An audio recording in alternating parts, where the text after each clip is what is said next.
ఆయనకే కీర్తి కలుగునుగాక. బలో యేసు మహారాజుకి, రాజులకు రాజుకి, ప్రభువుకు ప్రభువుకి మరణాత. దేవుని వాక్యం చదువుకుందాం. యోహాను రాసిన పత్రిక, యోహాను రాసిన 3వ పత్రిక 1వ అధ్యాయము 2వ వచనము చదువుకుని ఈరోజు వాక్య ధ్యానము చేసుకుందాం. నీవు సత్యమును అనుసరించి 3వ యోహాను పత్రిక 1వ అధ్యాయము 2వ వచనము. ప్రియుడా, నీ ఆత్మ వర్ధిల్లుచున్న ప్రకారము నీవన్ని విషయములోనూ వర్ధిల్లుచు సౌఖ్యముగా ఉండవలనని ప్రార్థిస్తున్నాను. చిన్న ప్రార్థన. మహోన్నతురాని కొందరు స్తోత్రము తండ్రి, ఈ వాక్యము బోధిస్తుండగా మీ ఆత్మని నాయన మా మీద దింపివేయండి.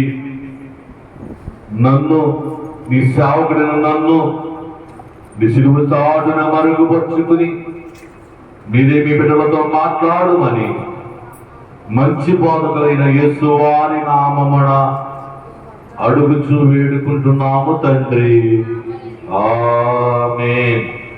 ప్రియమైన సహోదరి సోదరుడా, ఇంతవరకు మన మాటలు దేవుడు చక్కగా ఆలకించారు. ఇప్పుడు దేవుడు మనతో మాట్లాడుతున్నాడు. మన మాటలు ఆయన మాటలు జాగ్రత్తగా వినాలి. ఆయన వైపే చూడాలి. ఆయన వైపే మీ ఆలోచన ఉండాలి. ఈరోజు నాతో ఏం మాట్లాడుతున్నాడు, నేను ఏం నేర్చుకోవాలి, నేను ఎలాగ ఉండాలని నేర్చుకోవాలో దేవుడి ఈరోజు మాట్లాడుతున్నాడు. ఇక్కడ మాట్లాడుతున్న మాట, ప్రియుడా, నీ ఆత్మ వర్ధిల్లుచున్న ప్రకారము నీవు అన్ని విషయములోనూ వర్ధిల్లుచున్నాలని ప్రార్థన చేస్తున్నాను అని యోహాను గారు గాయన వ్యక్తితో మాట్లాడుతున్న మాట. ఈరోజు పరిశుద్ధాత్మ దేవునితో మాట్లాడుతున్నాడు. నువ్వు అన్ని విషయంలో వర్ధిల్లాలని దేవుడు చూస్తున్నాడు. దేవుడు నీ ఆత్మతో కాదు, అన్ని విషయంలో కూడా నువ్వు వర్ధిల్లాలని దేవుడు చూస్తున్నాడు. పరిశుద్ధాత్మ దేవుడు. మనము కూడా వర్ధిల్లాలని చూస్తాం కదండి. మన భర్త వర్ధిల్లాలి, నా బిడ్డలు వర్ధిల్లాలి, నా వ్యాపారం వర్ధిల్లాలి, నా వ్యవసాయం వర్ధిల్లాలి అని, మా ఇల్లు వర్ధిల్లాలి, మనం కూడా వర్ధిల్లాలని చూస్తున్నాం. అయితే నీవు, నీ కుమారులు, నీ కుటుంబం వర్ధిల్లాలంటే నువ్వు కొన్ని పనులు చేయాలి. దేవుడు చెప్తున్న మాటలే. అన్ని విషయంలో నువ్వు వర్ధిల్లాలి. నీ బిడ్డ వర్ధిల్లాలి, నీ కుటుంబం వర్ధిల్లాలి, నీ పని వర్ధిల్లాలి, నీ వ్యాపారము వర్ధిల్లాలి, నీ ఉద్యోగము కూడా వర్ధిల్లాలి. ఈరోజు ఎలా చేస్తే నువ్వు వర్ధిల్లుతావు? దేవుడు నిన్ను వర్ధిల్లాలని చూస్తున్నాడు, మంచిది. ఎలా వర్ధిల్లాలని కూడా దేవుడు చెప్తున్నాడు. నువ్వు వర్ధిల్లాలి, ఆయన కావాల్సింది అది. నువ్వు పేదరాలుగా ఉండడం ఆయనకి ఇష్టం కాదు. నువ్వు అప్పులు పాలైపోవడం ఆయనకి ఇష్టం కాదు. నువ్వు అనారోగ్యంగా ఉండడం ఆయనకి ఇష్టం కాదు. నీకు ఇల్లు లేకుండా ఉండడం ఆయనకి ఇష్టం కాదు. నీకు ఇల్లు ఉండాలి, వర్ధిల్లాలి. నీకు ఆరోగ్యం ఉండాలి, వర్ధిల్లాలి. నీ బిడ్డలు వర్ధిల్లాలి, నువ్వు ఆర్థికంగా వర్ధిల్లాలి, నీ భర్త వర్ధిల్లాలి. దేవుడు మాట్లాడుతున్నాను. అయితే నువ్వు చేసే పని, ఏం చేస్తే నువ్వు వర్ధిల్లుతావు, ఏం చేస్తే నీకు ఆరోగ్యం వర్ధిల్లుతుంది, ఏం చేస్తే నీ బిడ్డలు వర్ధిల్లుతారో చక్కగా 4 మాటలు ఆలకిందాం. జాగ్రత్తగా దేవుని వైపు చూద్దాం. మొట్టమొదటికి నువ్వు ఏం చేస్తే వర్ధిల్లుతావో దేవుడు చెప్తున్నాడు. కీర్తన గ్రంథము 92వ కీర్తన 13వ వచనంలో దేవుడు మాట్లాడుతున్న మాట, యెహోవా మందిరములో నాటబడిన వారే వారు మన దేవుని ఆవరణములలో వర్ధిల్లుదురు. ఎవరు వర్ధిల్లుతారంట? దేవుని మందిరములో నాటబడిన వారు వర్ధిల్లుతారు. అర్థమైందండి? ఇంటికాడు ఉంటే వర్ధిల్లో, శనివారం నాడు ప్రార్థనశాలలోకి వచ్చి 7 ప్రార్థనలో పాల్గొని దేవుని మాటలు వింటే నువ్వు వర్ధిల్లుతావు. నేను చెప్పిన మాట కాదు, దేవుడు చెప్పిన మాట. నువ్వు వర్ధిల్లాలి, దేవుడు ఆలోచన అది. నువ్వు బాగుండాలి, దేవుని ఆలోచన అది. నీ భర్త మారాలి, దేవుడు ఆలోచన కూడా అదే. నీ ఆలోచన అదే, దేవుడు ఆలోచన అదే. అంటే నువ్వు ఎలా వర్ధిల్లుతావు? దేవుని మందిరమును నాటబడాలి. నాటబడిన వారు ఏమవుతారంట? నాటబడిన మొక్క ఏమవుతుంది? ఎదుగుతుంది, ఫలాలిస్తుంది. నాటబడితే నువ్వు దేవుని సముఖములో నువ్వు నాటబడితే నువ్వేం చేస్తావుట? ఫలాలిస్తావు. నువ్వు ఎలా ఉంటావు? ఫలించేదాకా ఉంటావు, నువ్వు వృద్ధులతో ఉంటావు. ప్రియమైన సోదరి సోదరా, నువ్వు మొట్టమొదటిగా దేవుని మందిరంలో నాటబడాలి. ప్రియమైన సోదరి సోదరా, ఒక తోటలో ఒక చిన్న మొక్క వేస్తాం. ఇక్కడ మొక్కలు వేస్తాం. మొక్క వేసినప్పుడు చిన్నగానే ఉంటుంది. అది నెలల పురుగులు కొద్ది మొక్క ఏమవుతుందండి? ఫలాలు పండిస్తుందండి. మామిడి కాలేస్తుంది. వేసవ కాలం వస్తే ఏమవుతుంది? బంగిరిపల్లి మామిడి కదా, అంటే ఫలిస్తుంది. ప్రియమైన సోదరి సోదరు, నువ్వు నాటపడాలి. మొట్టమొదటిగా నువ్వు దేవుని మందిరంలో నాటపడాలి. నాటబడితే దినము వృద్ధి నేను ఫలించేవాడిగా చేస్తాడు. ఎక్కడ వర్ధిల్లుతావు అంటే దేవుని వర్ధిల్లుతావు. ప్రియమైన సోదరి సోదర, కీర్తన గ్రంథము 1వ అధ్యాయము 1వ వచనములో దేవుడు మాట్లాడుతున్నాడు. దుష్టుల ఆలోచన చెప్పున నడవక, పాపుల మార్గమున నడవక,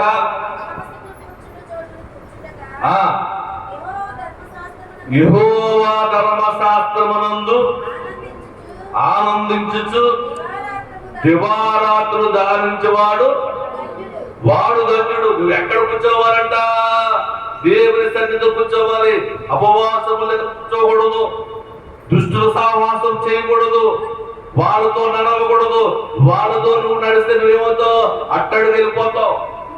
నువ్వు ఏం చేయాలి? దేవుని సన్నిధిలో నువ్వు నాటపడాలి. అర్థం చేసుకోండి. చాలా మంది కబుర్లు చెప్పేవాళ్ళు ఉంటారు.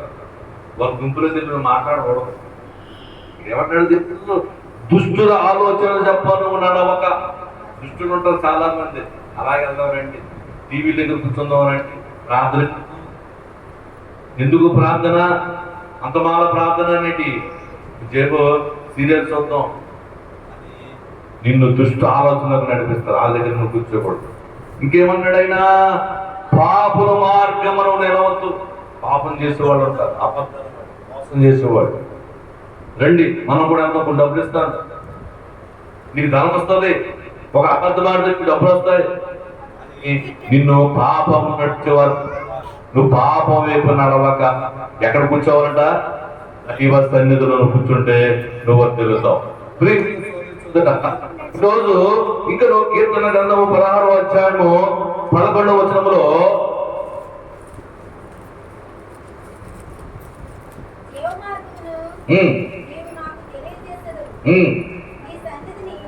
నీ సన్నిధిని సంతోషము కలదు, సంపూర్ణమైన సంతోషము కలదు. నీ కుడి చేతిలో నిత్యము సుఖము కలవు. నువ్వు ఎక్కడ కూర్చుంటే, యేసయ్య సన్నిధిలో కూర్చుంటే నిత్యము సుఖం ఉంటుంది. అక్కడ అపవాసం దగ్గర కూర్చుంటే నీకు అవమానం జరగవచ్చు. పాపుల మార్గం నడితే నీ పాపం వచ్చు. కానీ యేసయ్య సన్నిధిలో నువ్వు కూర్చుంటే నిత్యము సంతోషం ఇస్తాడు దేవుడు. అంత గొప్ప దేవుడు అంటే నిత్యం. అది భూలోకంలోనూ పరలోకంలో కూడా నీ సంతోషమే. ఇక్కడ జీవించే కాలం అంతా నీ సంతోషంగా జీవిస్తాడు. నీకు నిత్యము సంతోషం ఇచ్చే దేవుడు. ఆయన చేతిలో సంతోషం ఉందంట. ఆయన చేతిలో ఏముంది? సంతోషం ఉంది. ఆ సంతోషం నీకు ఇస్తానన్నాడు దేవుడు. ప్రియమైన సహోదరి సోదరుడా, నువ్వు మొట్టమొదటిగా దేవుని సన్నిధిలో నాటబడాలి. నాటబడితే నువ్వు వర్ధిల్లుతావు, సంతోషముతో వర్ధిల్లుతావు, సమాధానంతో వర్ధిల్లుతావు అని దేవుడు చెప్తున్నాడు. సమూయేలు ఉన్నాడండి. సమూయేలు తెలుసు కదా, ప్రవక్త. ఎవరు కుమారుడు సమూయేలు? అన్న కుమారుడు. అన్న ప్రార్థన చేస్తే, కన్నీళ్ళు కార్చితే ఇలా చూడాలి, అందరూ తలలో పైకెత్తుకోవాలి. హన్నా ప్రార్థన చేస్తే కనిన కుమారుడు సమూయేలు. ఎక్కడ విడిచిపెట్టింది ఆవిడ్ని? దేవుని సన్నిధిలో విడిచిపెట్టింది. అతను ఏమయ్యాడు? అక్కడ నాటపడ్డాడు. సమూయేలు ఎక్కడ నాటపడ్డాడు? దేవుని సన్నిధిలో నాటపడ్డాడు కాబట్టి ఆయన ప్రవక్తగా మారిపోయాడు. అదే సన్నిధిలో దైవ సేవకుడు ఏలీ గారి కుమారులు ఉన్నారు. వారు భ్రష్టులైపోయారు. దైవ సన్నిధిని విడిచిపెట్టేసి పాస్టర్ గారి కుమారులు ఏమయ్యారంటే భ్రష్టులైపోయారు. విశ్వాస కుమారుడు ప్రవక్త అయిపోయాడు. దైవ సేవకుడు కుమారుడు భ్రష్టుడైపోయాడు. ఎందుకు అయిపోయారు? వాళ్ళు ఎక్కడ నాటపడ్డారు? పాపుల దగ్గర నాటపడ్డారు, దుష్టుల దగ్గర నాటపడ్డారు. కాబట్టి వారు నశించిపోయినట్లుగా మనం చూస్తున్నాం. ప్రియమైన సోదరుడ, ఈరోజు నువ్వు వద్దెళ్ళాలంటే చాలా గుర్తుంచుకోండి, దైవ సన్నిధిలో నాటపడాలి. అయ్యా నేను నాటపడాలి. నేను టీవీ దగ్గర కాదు నాటపడేది, సినిమా హాల్లో కాదు నేను నాటపడేది, పాపుల మార్గంలో కాదు నేను నాటపడేది, దుష్టుల ఆలోచన దగ్గర నాటపడకూడదు. నేను తండ్రి నీ సన్నిధిలో నీ సముఖమన నేను నాటపడితే నేను వద్దెలుతాను, నా బిడ్డలు వద్దెలుతారు, నా భర్త వద్దెలుతాడు, నా కుటుంబం నిత్యము సంతోషముగా ఉంటుందని నువ్వు అనుకుని దేవుని సన్నిధిలో నాటపడితే దేవుడు తప్పకుండా నీ కార్యం చేస్తాడు. ప్రియమైన సోదర, ఇక్కడ కోరాహు కుమారులు కూడా కోరాహు ఏమయ్యాడంటే దేవుని సన్నిధి విడిచాడు. ఇలా చాలించాడు. అహరోను, మోషే వీళ్ళందరూ సేవ చేస్తున్నారు. వాళ్ళకి సేవ చేసేది మేము చేయలేమా అని కోరాహు అనుకున్నాడండి. కొంతమందిని ఎంట పెట్టుకున్నాడు, కొంతమంది సామాను తీసుకెళ్తే బయలుదేరాడు. ఏమయ్యాడు? భూమి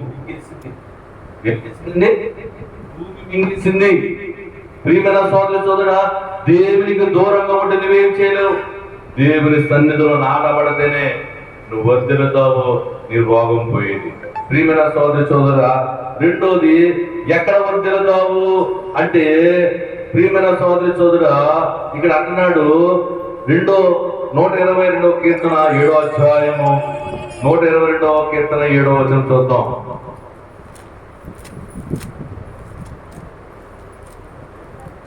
చూద్దాం.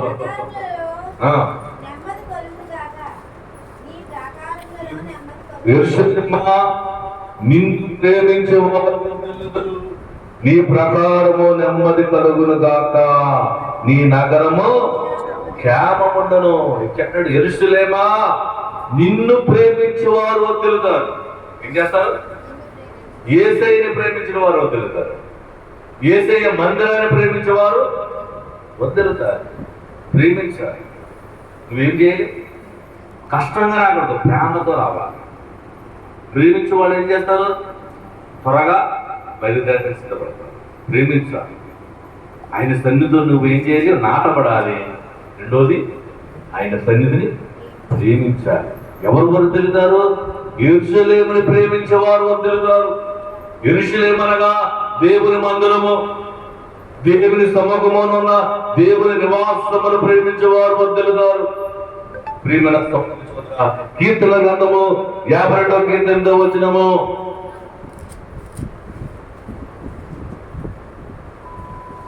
నేనైతే దేవుని మందిరములో పచ్చని ఒలీవ చెట్టు వలె ఉన్నాను. నిత్యము దేవుని కృపయందు నమ్మిక ఉంచి ఉన్నాను అన్నాడు. ఎవరు? దావీదు. దావీదు తెలుసు కదా. దావీదు ఎలా ఉన్నాడంటే, నేను ఎలా ఉన్న పచ్చని ఒలీవా చెట్టు వలె ఉన్నాను. పచ్చని ఒలీవా చెట్టు. దావీదు వదిలాడు. వదిలేదా? దావీదు ఎవరు? గొర్రెలు కాచుకునే దావీదు మహారాజుగా వర్ధిల్లాడు. ఎందుకు వర్ధిల్లాడు? యెరూషలేమును ప్రేమించాడు. లేదండి, మందిరములో నాటపడ్డాడు. అయ్యా నేను ఒలీవ మొక్క వలె నాటపడాలి. ఎక్కడ నాటపడాలి? యెరూషలేములో, దేవుని మందిరములో నువ్వు నాటపడాలి. అలాగే రెండో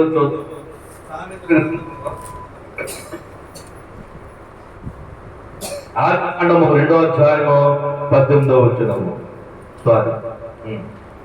సారీ ప్రియమైన సోదరి సోదరుడా, రెండోది చూద్దాం. యెహోషువ గ్రంథము 1వ అధ్యాయము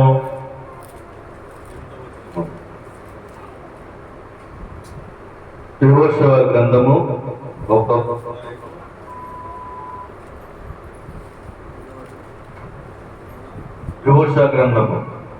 అధ్యాయము 8వ వచనం.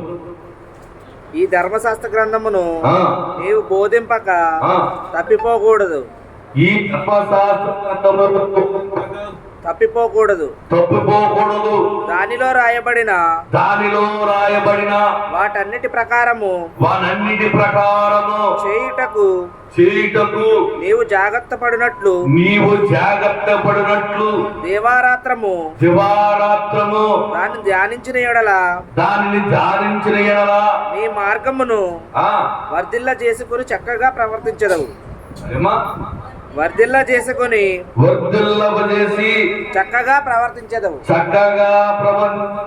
దానిని ధ్యానించిన ఎడల మనం వర్ధిల్ల చేసి చక్కగా ప్రియమైన సోదరి సోదరుడా, దేవుని మాట వినడం వలన వర్ధిల్లుతావు. ధర్మశాస్త్రము చదవడం వలన నువ్వు వర్ధిల్లుతావు. దేవుని వాక్యము చదవడం వలన వినడం వలన ఏమవుతావు? నీ మార్గమును వర్ధిల్లుతుందట. నువ్వు ఎక్కడ వెళ్తే అక్కడ దేవుడు కార్యం చేస్తాడు. ఏ పని మీద వెళ్తే ఆ పనిని వర్ధిల్లపజేస్తాడు దేవుడు. ఏ పని కొరకు నువ్వు ఆలోచిస్తున్నావో ఆ మార్గమును వర్ధిల్లపజేస్తాడట. ఇప్పుడది దేవుని మాట విన్నప్పుడు, ఆయన మాటను చదివినప్పుడు, ఆయన మాటను దివారాత్రులు నువ్వు ధ్యానించినప్పుడు నువ్వేం చేస్తావు? వర్ధిల్లుతావు. ప్రియమైన సోదరి సోదరా, ఇలా చూడాలి. దేవుని మాటలు విన్నప్పుడు మనం ఏం చేయాలండి? దేవుని వైపే చూడాలి. మీ మాటలు ఎంతో చక్కగా విన్నాడు దేవుడు. విన్నాడు లేదా? చాలా చక్కగా విన్నాడండి. వింటారు. ఇప్పుడు ఆయన పనే నువ్వు మాట్లాడాలని చూస్తున్నాడు దేవుడు.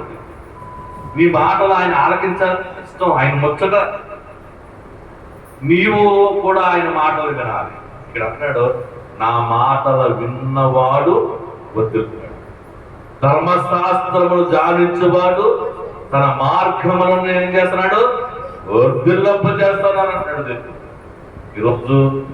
ఈరోజు నీకేదో ఆలోచన ఉంటుంది, ఏదో చేయాలి, ఏదో ఒక నీ కుమారులు ఏదో చేయాలి, లేదా నీ బిడ్డలు ఏదో చేయాలి, నీ భర్త ఏదో చేయాలి, నీవు ఆలోచన ఉంటుంది. నీ ఆలోచన సఫలపరచాలంటే, నీ మార్గం వర్ధిల్లాలంటే నువ్వు ఒకటే, రోజుకి ఒక అధ్యాయమైన చదవాలి. ప్రతి ఉదయకాలం నుండి దైవ మోకరి అర్థం చేసిన తర్వాత తెల్లవారుజాము అంటే ఇంకా నువ్వు చీకటి ఉండగానే నువ్వేం చేయాలి? ప్రార్థన చేయాలి. చాలా ముఖ్యమైనది ఏంటంటే నువ్వు ఉదయం మంచంనే బయటికి వెళ్ళకుండా మొదటి అడుగు వేసే సన్నిధులు వేయాలి. మోకరించలేకపోయిన కూర్చుని నువ్వు ప్రార్థన చేయగలిగితే మొదటి మాట నీకు ఇస్తున్నాను ప్రభా, మొదటి ఆలోచన నీది, నీతో మాట్లాడుతున్నా తండ్రి, మొదటి అడుగు నీది అని సన్నిధిలో మోకరించి ప్రార్థన చేస్తే దేవుడికి ఇష్టమైన ప్రార్థన, దేవుడు చేసిన ప్రార్థన. అనేక మంది గొప్పవారు అవడానికి కారణం ఏంటి తెలుసా? తెల్లవారు చేసే ప్రార్థన. ఒక టైం పెట్టుకుని నీకు మెలుగు వచ్చినప్పుడు ప్రార్థన చేస్తూ అది వేరు. ఒక సమయం పెట్టుకో, 4 5 సమయానికి లేచి మోకరించు, ప్రభు సన్నిధి మోకలు ప్రార్థన చేయి, నేను గొప్పగా మార్చేస్తాను. ఈరోజు నేను ఇక్కడ నిలబడి దైవ వాక్యమును ప్రకటిస్తానంటే కారణము నేను చేసే ప్రార్థన అదే. తెల్లవారుజాము 4 గంటలు తీస్తాను, 2 గంటలు పడుకున్నా సరే 4 గంటలు లేచి గంట సేపు దైవ సన్నిధిలో ఉంటాను, దేవుడితో మాట్లాడు. ప్రియమైన స్వాతంత్రం బైబిల్ అంటే తెలియదు నన్ను, వాక్యం ఎరగను నాకు. ఆయన వాక్యం నేర్పి 2 మందిలో దేవుడు ఇచ్చాడు. ప్రియమైన స్వాతంత్రం ఎందుకు ఈ మాట చెప్తున్నాను? నీ చేసినదంటే ఎంత కష్టమైన శరీరాన్ని చంపుకుని శరీరము బలహీనపరిచైనా సరే లేచి తీసుకోండి, మీకు కూడా నేను అదే చేస్తాను. మీ స్థితిని మార్చేది మీ ప్రార్థన. తెల్లవారుజామున లేచి ప్రార్థన చేయాలి. లేచిన వెంటనే ప్రార్థన చేసిన తర్వాత మొహం గొడుక్కుని స్నానం చేసి టిఫిన్ ముందు 2 వచనాలను చదువు, 1 అధ్యాయమని చదువు. దేవుడిని గొప్పగా మీ మార్గమును స్థిరపరిచేస్తాడు దేవుడు. నీ మార్గమును వర్ధిల్లపచేస్తాడు దేవుడు. నీ కార్యం చేసేస్తాడు దేవుడు. ఇది భక్తులైన వారు చేసిన ప్రార్థన. భక్తులైన వారు నియమించిన ఒక మార్గం ఇది. నువ్వు నెరవేర్చే ప్రార్థన. ప్రియమైన సోదరుడా, రోజు నువ్వు వర్ధిల్లాలి.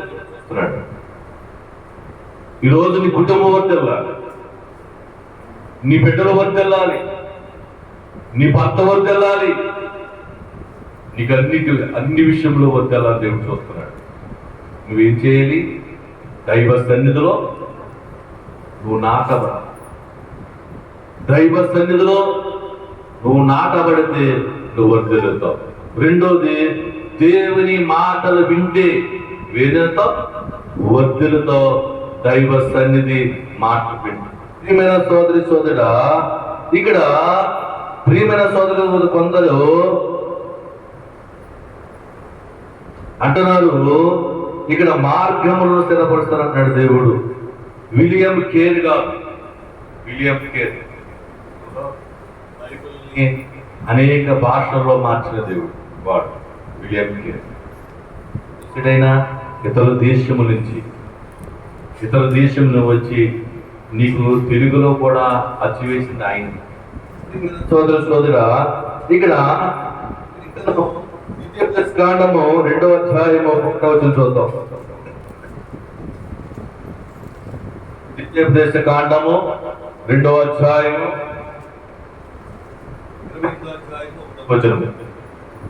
8. ఇలా చూడాలి, అందరూ ఇలా చూడాలి, మాట్లాడు. ద్వితీయోపదేశ కాండము 28వ అధ్యాయము 1వ.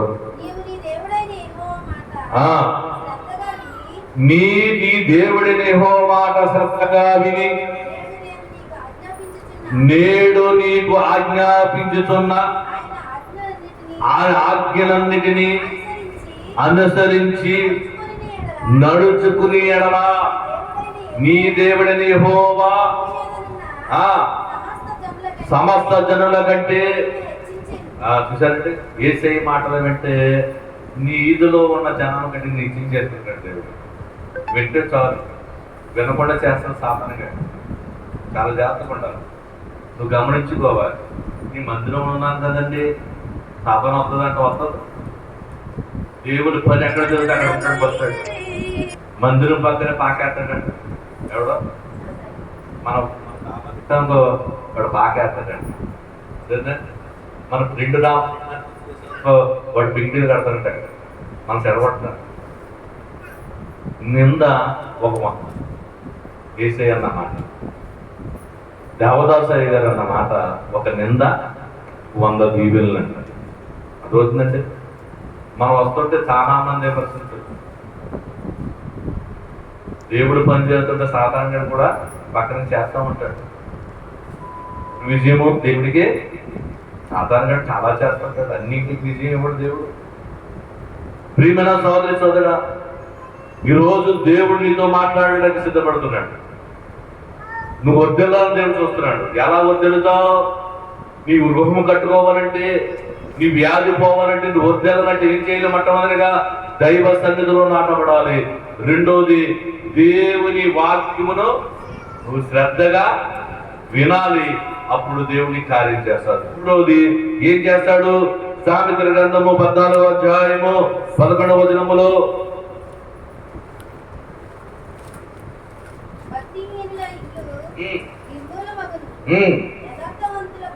యథార్థవంతుల గుడారము వర్ధిల్లును. ఇలా చూడాలి.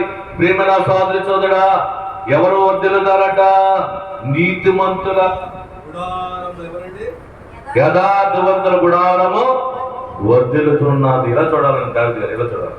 చదవాలంటే ప్రియమైన సోదరుడు, నువ్వు వర్ధిల్లని దేవుడు చూస్తున్నాడు. ఆయన మాటలు ఉంటే వర్ధిల్లుతావా? యేసయ్య నా మాటలు విన్నవాడే ఏమవుతాడు? వర్ధిల్లుతాడు. బైబిల్ విషయం ప్రార్థన సార్లోకి వచ్చాడు, వర్ధిల్లని దేవుడు చూస్తున్నాడు. దేవుడు నీతో మాట్లాడుతున్నాడు. ఏం మాట్లాడుతున్నాడు? వర్ధిల్లని చూస్తున్నాడు దేవుడు. ఎలా వర్ధిల్లుతో చెప్తున్నాడు దేవుడు. ఎలా వర్ధిల్లాలని చెప్తున్నాడు? ఒకటి, నువ్వు దేవుని మందిరములో నాటబడుతున్న వర్ధిల్లుతో. రెండోది, దేవుని మాటలు చక్కగా వింటే నువ్వు వర్ధిల్లుతో. మూడోది, యథార్థవంతుడిగా ఉండడం వలన నువ్వు వర్ధిల్లుతూ ఉంటాడు. యథార్థవంతుడు. యథార్థత అంటే ఏంటి? ఉన్నది ఉన్నట్లు చెప్పడం. అదేంటండి? ఉన్నది ఉన్నట్లు చెప్పడం. అవునంటే అవును, కాదంటే కాదు. యథార్థవంతుగా ఉన్నవాడు వర్ధిల్లుతాడు, అబద్ధవాడు కాదు. ఏంటంటే నువ్వు ఉన్నది ఉన్నట్టు చెప్పాలి. దైవ సన్నిధికి వచ్చినప్పుడు, దేవుని సముఖం ఉన్నప్పుడు నువ్వు కప్పుకోకూడదు, ఒప్పుకోవాలంట. అయ్యా నువ్వు ఎంతంటే పాపమో నువ్వు దేవుని దగ్గర ఓపెన్ అయిపోవాలి. నువ్వు దాచుకోకూడదు, నువ్వు కప్పేసుకోకూడదు, నువ్వు విప్పేసుకోవాలి. ప్రభు సన్నిధికి వచ్చినప్పుడు యథార్థ హృదయంలో దేవుని దగ్గరికి రావాలి. యథార్థ హృదయం అంటే నీ పాపం కడిగేసుకోవాలి. నీలో ఏది ఉంచుకోకూడదు. యేసయ్య సిలువ రక్తము నీ కొరకు ఉంది. దేవుని సమ్మెకు వచ్చినప్పుడు ముందు మోకరం చేసేది. నువ్వు గుమ్మంలో దాటినప్పుడే వెంటనే వేసి మోకరించి, అయ్యా నన్ను కడిగి నన్ను యథార్థవంతునిగా మార్చే ఫస్ట్. అప్పుడు నీ సన్నిధానం నేను ఉంటాను. మనం చూడండి, చాలా మనం సన్నిధికి వచ్చినట్టు చేద్దాం. మనం మోకరించినట్టు ఏం చేయ, నువ్వు నాకు యథార్థ హృదయం కలిగజేయండి అంటే దేవుడు ఏం చేస్తాడు? యథార్థ హృదయం కలిగి నేను ఉద్యోగపరిచేస్తాడు. యథార్థ హృదయం గల వారు పుట్టి చక్కయ్య ఉన్నాడు కదా. ఏం చేసేవాడైనా? ఏం చేసేవాడమ్మా? ఎంత వడ్డీ? 100 రూపాయలు. నోటికి ఎంత? అక్రమంగా వసూలు చేసేవాడు. యథార్థవంతుడు కాదు, అక్రమంతుడు. వడ్డీకి వడ్డీలు వేసేసేవాడు. చక్క వడ్డీలు వేసేసిన వాడు ఏం చేశాడు? యేసయ్య వచ్చాడు, మేడి చెట్టు ఎక్కాడు. జక్కయ్య దిగిరా అన్నాడు. యేసయ్య దిగిరమ్మంటే దిగొచ్చేసాడు. నేడు నీ ఇంటికి రక్షణ వచ్చింది అన్నాడు. ఎందుకంటే యేసయ్యను చూడాలనుకున్నాడు, యథార్థవంతుడిగా మారాలని. అప్పుడు వచ్చాడు. అబ్బా యేసయ్య నన్ను క్షమించువా, నేను తీసుకున్న అక్రమ సంపద అంతా 2 అంతలు తిరిగి ఏమయ్యాడు? అక్కడ ఏంటంటే యథార్థవంతుడు వర్ధిల్లింప చేస్తాడు దేవుడు. కాబట్టి అతను అక్రమంగా తీసుకున్న వడ్డీలను ఏం చేశాడు? తిరిగి ఇచ్చేసాడు. అందుకే జక్కయ్య ఈ గ్రంథంలో రాశాడు, ప్రియమైన సోదరుడ, యథార్థవంతులుగా మార్చివేసిపడ్డాడు జక్కయ్య. అక్రమంగా ఉన్నవాడు వర్ధిల్లడు. చూద్దాం 4వది, యోబు గ్రంథము 8వ అధ్యాయము 5వ వచనంలో చూద్దాం. యోబు గ్రంథము 8వ అధ్యాయము 5వ వచనము.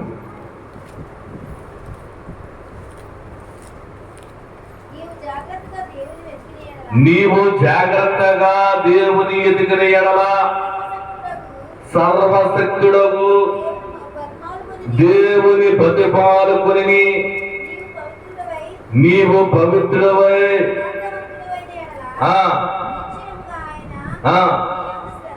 బతిమాలుకుని ఎడలా వర్ధిల్లుదువు. ఏమన్నాడండి? దేవుని బతిమాలుకుంటే నువ్వు వర్ధిల్లుతావంట. ఎలా వర్ధిల్లుతావు? దేవుని బతిమాలుకుంటే వర్ధిల్లుతావు. దేవుని ఎలాగడుకోవాలి? డిమాండ్ చేయకూడదు. అయ్యా నాకు కార్యం చేయ, మనం ప్రార్థన చేస్తున్నాం కదా బాబు తండ్రి యేసయ్యా, అది బతిమాలుకుంటాం. బాబు తండ్రి చెయ్యండి అయ్యా. అయ్యా నీ సన్నిధానంకి వచ్చాం బాబు, అయ్యా నా కార్యం చేయండి అని బతిమాలుకున్నవాడు సర్వశక్తుడు యేసయ్య బతిమాలుకున్నవాడు. యాయూరు అనే ఒక అధికారి ఏం చేశాడు? యేసయ్యని బ్రతిమాలుకున్నాడు. చూద్దాం వాక్యాన్ని చూద్దామా? ప్రియమైన సోదరి యాయోరు కుమార్తె మా అధ్యాయము 22వ వచనములో ఒక మాట ఉంది, చూద్దాం.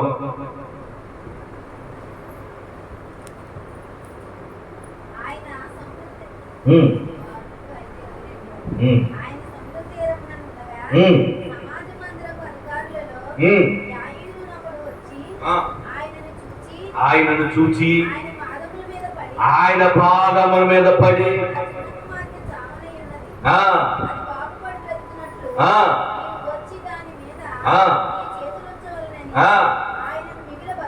ఆయన ఏం చేస్తున్నాడు? మిగిలి ప్రతిమాలు కొట్టున్నట్ట.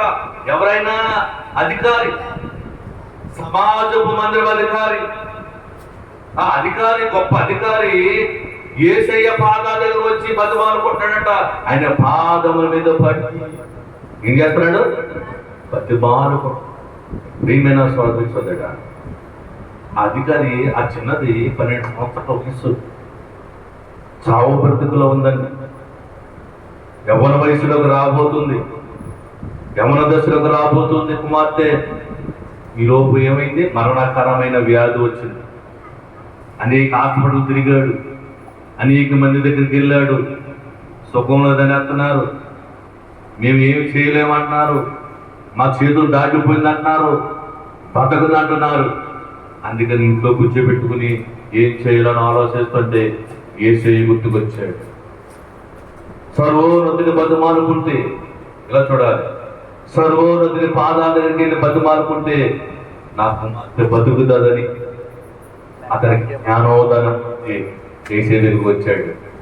వస్తా ఏమయ్యాడు? యేసు మీద పాదం మీద పడిపోయి, అయ్యా నా చిన్న కుమార్తె చావు బ్రతుకులో ఉంది అని బతిమాలుకుంటున్నాడండి. బతిమాలుకుంటే యేసు ఏమన్నాడు?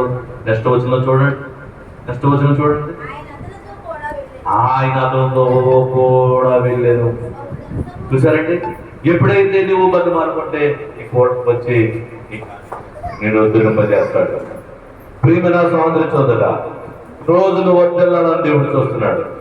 ఏ విషయంలో వర్ధిల్లాలి? అన్ని విషయంలోనూ వర్ధిల్లాలి. ఏ విషయంలో వర్ధిల్లాలి? వర్ధిల్లాలంటే నువ్వేం చేయాలి? మొదటి చెప్పనందరూ సుబ్రహ్మణ్యం గారు, మొదటగా నువ్వేం చేయాలి? దేవుని సన్నిధిలో నాటబడాలి. దేవుని సన్నిధిలో నాటబడితే నువ్వు వర్ధిల్లుతావు. రెండోది, ఎలా వర్ధిల్లాలి? దేవుని మాటలు విన్నవాడు వర్ధిల్లుతాడు. ఏమైనా? మూడోది, ఎలా వర్ధిల్లుతావు?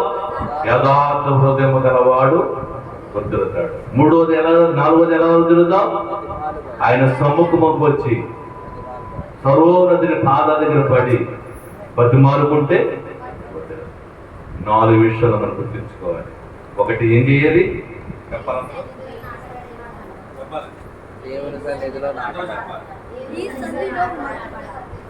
రెండోది, ఆయన మాటలు శ్రద్ధగా విన్నవారు. మూడోది, ఎవరు వద్దులుతారు? యథార్థవంతులుగా ఉన్నవారు వద్దులు. రోజు ఒక మాట, రేపు ఒక మాట, నీ భర్త దగ్గర ఒక మాట, నీ అత్తగారి దగ్గర ఒక మాట, బయట ఒక మాట, ఇంకో మాట ఉంటారు. యథార్థవంతులే గుర్తుంచుకోండి. నువ్వెందుకు గుర్తించలేదు? నీవెందుకు గుర్తించలేదంటే నీ మాట తేడా ఉందని చూసుకోవాలి. నీ మాట కరెక్ట్గా లేదని చూసుకో. నేను భోజనాడుతున్నాను తండ్రి, నేను ప్రార్థిస్తున్నాను ప్రభా, నా ప్రార్థన నెరవేరట్లేదంటే నువ్వు యథార్థంగా లేదేమో చూసుకో.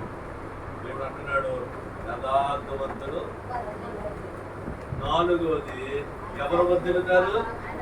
సర్వోన్నతిని దగ్గరికి వచ్చి, ఆయన పాదాల దగ్గరికి వచ్చి బతిమాలుకున్నవాడు. చాలా జాగ్రత్తగా మాట వినాలి. వర్ధిల్లాలని దేవుడు చూస్తాడు. దేవుడు స్వస్థపరచాలని దేవుడు చూస్తున్నాడు. ఈ భర్తను మార్చాలని దేవుడు చూస్తున్నాడు. ఈ బిడ్డలకు ఉద్యోగం చూస్తున్నాడు. అయితే నువ్వు చేయని పని ఏంటంటే దేవుని సన్నిధిలో ఆయన సన్నిధులు నాటబడాలి. అప్పుడు నాటబడితే మీ కుటుంబం. రెండోది, ఆయన సన్నిధిలో ఆయన మాటలు మాట్లాడినప్పుడు శ్రద్ధగా దేవుని మాటలు వినాలి. దేవుని మాటలు విన్నవాడే వదిలుతాడు. దివారాత్రుడు దేవుడు ధ్యానించేవాడే. మూడోది యథార్థం ఉన్నవాడే, అబద్ధాలు ఆడేవాడు, మోసం చేసేవాడు, ఎట్టి పరిస్థితుల్లో వర్ధిల్లడు అని దేవుడు చెప్తాడు. నాలుగోది దేవుని బతిమాలుకున్నవాడే. అయ్యా నేను వచ్చాను మాట్లాడుకుంటే వెళ్ళిపోతానంటే వచ్చావు దేవుని బతిమాలు. ఏసే పాదం యాయూరు అధికారి, సమాజపు అధికారి, ఏసే పాదాలు పట్టినట్టు ఆ కుమార్తె అందరూ చచ్చిపోతున్నారు, డాక్టర్ వదిలేశారు, ఇంట్లో పెట్టుకుని ఏం చేయాలో తెలియక ఏసే ముట్టుకొచ్చాడు.